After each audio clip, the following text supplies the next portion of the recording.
2001년 시애틀 매리너스는 메이저리그 타이 기록인 116승을 달성합니다. 그리고 스즈키 이치로는 신인왕, 리그 MVP, 골드글러브, 실버슬러거 4가지를 모두 따낸 역대 최초의 선수가 됩니다. 하지만 저는 MVP는 이치로가 아니라 당시 제가 가장 좋아하는 타자였던 제이슨 지안비가 되어야 한다고 생각했는데요. 오클랜드가 추구하는 OPS 타자의 정점에 올랐던 그해 지안비는 레퍼런스 승익이어도 9.2를 기록하지만 7.7을 기록한 이치로에 밀려 2000년에 이은 2년 연속 수상이 무산됩니다. 물론 당시는 승익이어도가 없었던 시절입니다.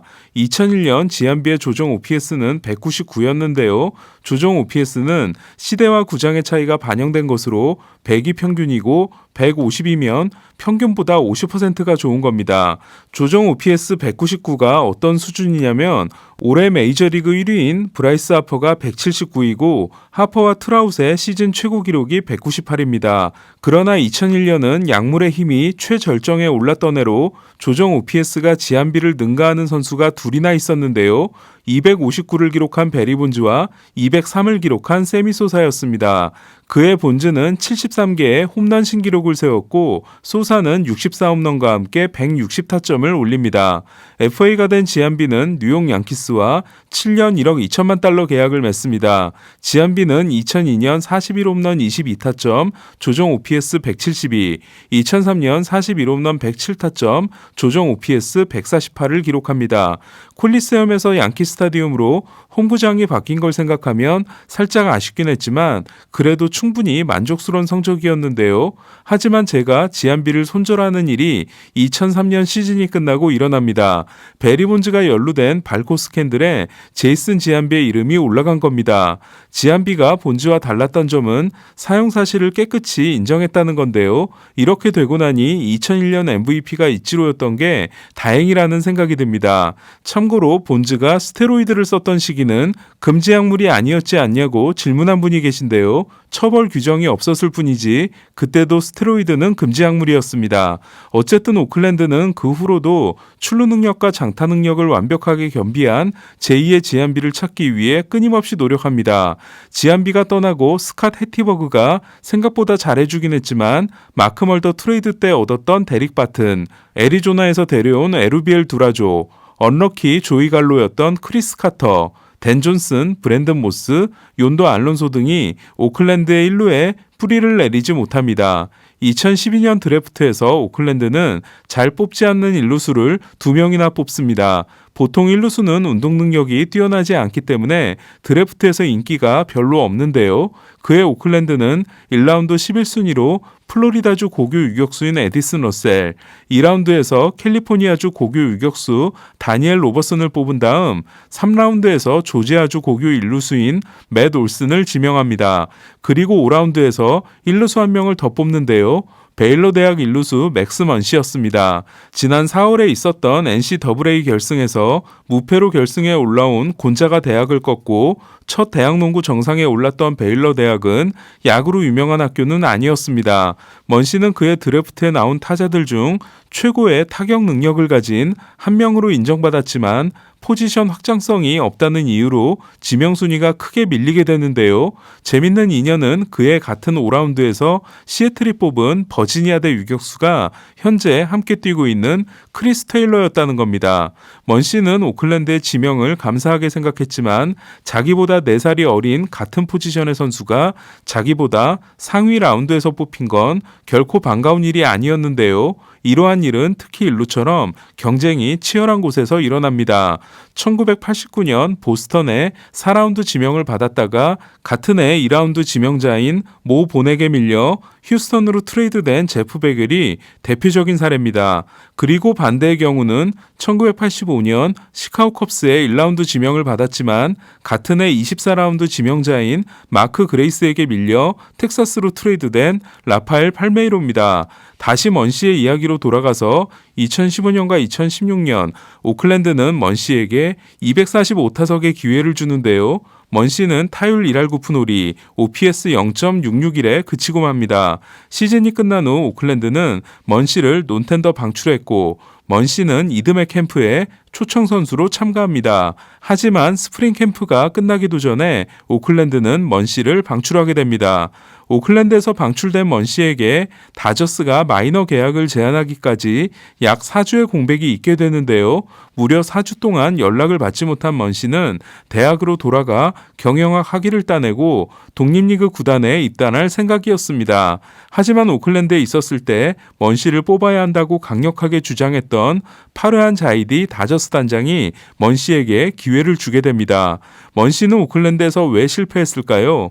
먼시는 계속해서 무언가에 쫓기는 것 같았고 성과가 나오지 않게 되자 야구를 하면서 느꼈던 행복이 사라지게 됐다는 말을 했습니다. 오클랜드에서 방출되고 다저스에 입단하기까지 한 달 동안 먼시는 타격 폼을 수정하는데요. 저스틴 터너가 연습장을 하는 덕 레타 코치, 크리스 테일러도 전문가를 찾아간 반면 먼시가 도움을 요청한 사람은 지질학자인 아버지였습니다. 공학자인 팀 린스컴의 아버지가 밥 펠러와 샌디 코펙스를 참고한 투구폼을 아들에게 만들어준 것처럼 먼시에게 타격폼을 만들어준 사람은 오른손잡이인 먼시를 처음부터 좌타석에 서게 했으며 다저스의 우투 좌타 선수였던 듀크 스나이더를 우상으로 여기고 자란 먼시의 아버지였습니다. 오랜만에 아버지와 함께 훈련하면서 먼시는 대학 시절 극찬을 받았던 짧은 스트로크의 스윙을 되찾게 됩니다. 코디 벨린저가 화려하게 데뷔했으며 에드리안 곤잘레스의 마지막 해였던 2017년 다저스는 확장 로스터가 되고 난 후에도 먼시를 트리플 A에서 불러올리지 않습니다. 반면 맷 올스는 8월 9일에 올라와 햄스트링 부상을 당하기 전까지 41경기에서 20개의 홈런을 날리는 돌풍을 일으킵니다. 오클랜드로서는 지안비가 떠난 2001년 이후 무려 16년 만에 그것도 수비까지 뛰어난 OPS형 일루수를 찾게 된 겁니다. 조급할 수밖에 없는 상황이었지만 조급할수록 어려워진다는 걸 이미 경험한 먼시는 조급하지 않기로 합니다. 그리고 트리플 A에서 본인의 또 다른 강점인 성구안을 가다듬는 데 주력합니다. 그리고 코리 시거와 코디 벨린저가 큰 도움을 받았다고 임무와 칭찬한 트리플 A 타격 코치 쇼 우튼과 한 시즌을 함께하며 가장 좋았을 때의 모습을 찾게 되는데요. 우튼은 2019년부터 에인절스의 보조 타격 코치를 맡고 있습니다. 이렇게 인고에 1년을 보낸 먼시에게 2018년 마침내 기회가 옵니다. 오클랜드는 풀타임 일루수는 되기가 어렵다고 판단한 먼시에게 유틸리티맨이 되어야 한다고 합니다. 대학 시절 내내 일루수로 뛰었지만 케이프 코드 리그에서는 다른 선수들에게 밀려 2루와 3루를 맡기도 했던 먼시는 2루와 3루 수비 훈련을 꾸준하게 합니다. 기회는 준비한 자에게 온다고 했던가요? 2018년 다저스는 저스틴 터너가 시범 경기에서 손목 골절 부상을 당합니다. 이에 먼시는 2018년 4월 19일 다저스 이적 후 첫 선발 출전을 3루수로 하게 됩니다. 먼시는 벨린저가 중견수로 나가면 1루 그리고 2루까지 맡으며 137경기 35홈런, 조정 OPS 161이라는 엄청난 활약을 하게 됩니다.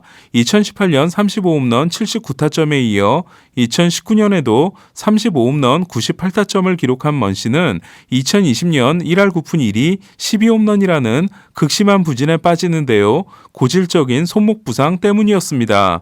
올해도 먼시는 손목 부상이 한 차례 있었고 뼈아픈 최종전 부상을 당하게 되지만 개인 최고 기록인 36개의 홈런을 기록합니다. 지난 3번의 정상적인 시즌에서 모두 35개 이상의 홈런을 기록한 선수는 메이저리그에서 맥스 먼시가 유일합니다.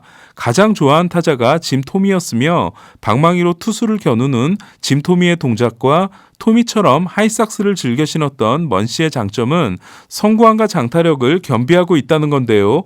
올해 먼시가 기록한 아웃존 스윙률 19.1%는 15.1%인 후안 소토에 이은 메이저리그 2위이며 37.6%의 스윙률도 소토 다음으로 낮습니다. 다음은 살짝 어려울 수도 있는 표인데요. 차근차근 설명을 해드리면 맨 앞에 있는 건 볼의 방망이를 내는 아웃존 스윙률입니다. 그리고 두 번째 항목은 스윙을 했을 때 공을 방망이에 맞히는 비율인 콘택트율입니다. 그리고 타석에서 차지하는 볼넷과 삼진 비율, 마지막은 장타율에서 타율을 뺀 순수 파워인데요. 공을 최대한 골라치는 후안 소토, 맥스 먼시, 토미 팸, 조이 갈로를 비교하면 아웃존 스윙률, 콘택트율, 볼넷율, 삼진율에서 소토가 압도적인 모습을 보임을 알 수 있습니다. 먼 씨는 아웃존 스윙률, 콘택트율, 볼넷률, 삼진율이 토미 팬과 거의 비슷한데요. 하지만 순수 파워에서 토미 팸을 월등히 앞서고 소토는 물론 갈로보다도 앞서고 있습니다. 이에 먼 씨는 소토라는 특별한 존재를 제외하면 눈야구를 하느라 장타를 못 치는 팸, 눈야구를 하면서 장타도 많이 치는데 삼진을 너무 많이 당하고 있는 갈로와 달리 약점이 없는 타격을 하고 있는 겁니다. 심지어 먼 씨는 좌안에게 강한 좌타자인데요. 좌안을 상대로 출루율이 3할 9푼살이, 장타율이 0.567인 먼 씨가 기록한 OPS 0.961은 좌안 상대 좌타자의 기록 중에서 0.980인 오타니 쇼헤이와 0.962인 맷 올슨 다음으로 좋았습니다. 그리고 4위는 0.919인 코리 시거였습니다. 그런 먼 씨가 빠진 채 포스트 시즌을 치렀으니 다저스는 고전할 수밖에 없었던 겁니다. 내년 시즌이 끝나면 FA가 될 수 있었던 먼 씨는 2020년 다저스와 3+1년 계약을 맺었는데요. 이에 다저스는 6년 차인 내년에 먼 씨에게 $1,300만 주고 7년 차인 내후년에도 $1,300만 옵션이 있는 해자 계약을 맺어놓은 상태입니다. 다저스에서 5번째 시즌을 맞이하는 먼 씨는 벨린저를 포함한 동료들과 함께 코리 시거의 공백을 메울 수 있을까요? 먼 씨는 한 인터뷰에서 이런 말을 했습니다. 내가 켄 그리피를 따라하고 짐 토미가 되려고 노력했던 것처럼 어린 선수들이 나를 따라하고 싶어하는 그런 선수가 되고 싶다. 오늘 소식은 여기까지입니다. 베이스볼 큐브 최세결 김영준이었습니다.